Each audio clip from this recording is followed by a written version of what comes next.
Okay, kasama po natin ngayon si Ronnie Swan or mas kilala na si Boy Tapang. No? Sumasagot siya sa mga isyo ng kanyang pagka-custody dito sa Alcoy. Sir, Boy Tapang, sir, pwede ano mo sir? Masaya sir kung anong nangyari daw sir kung napunta ka dito sa Alcoy Police Station. Yes, sir. Okay, magsasanong lang ako sir about sa side ko. Ang dami kong narinig na balita, sir.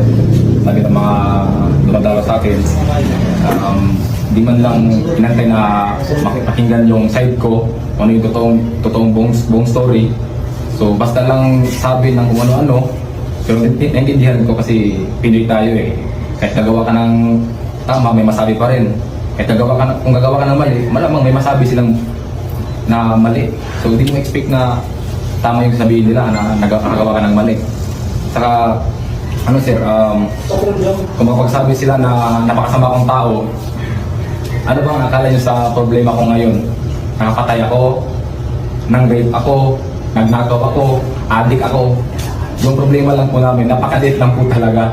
Problemang mag-partner lang talaga. Nag-away kami. Kayo, di ba kayo nag-away ng partner nyo? Kung di kayo nag-away, congrats!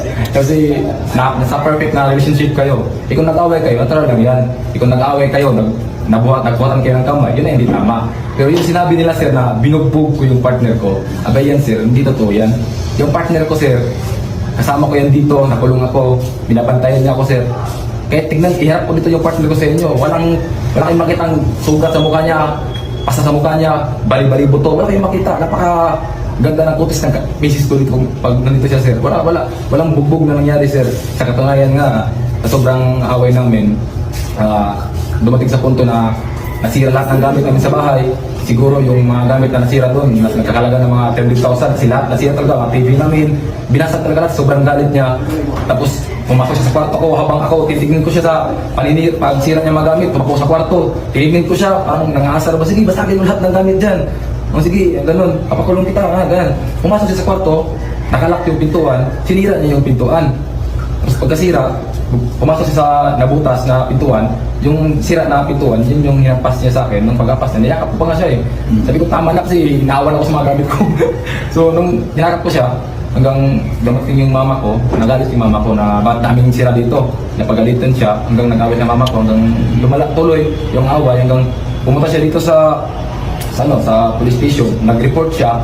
Hinayaan ko, mag-report ka doon kasi hindi na takot kasi wala naman. Normal na away lang sa partner. Walang bugbugan na nangyari sir. Walang bugbugan na nangyari. Tapos, nag-report siya dito. Nung pagpunta siya dito, dumating yung pulis sa bahay. Kinausap ako, sumama ako sa pulis. Ako mismo sumama. Walang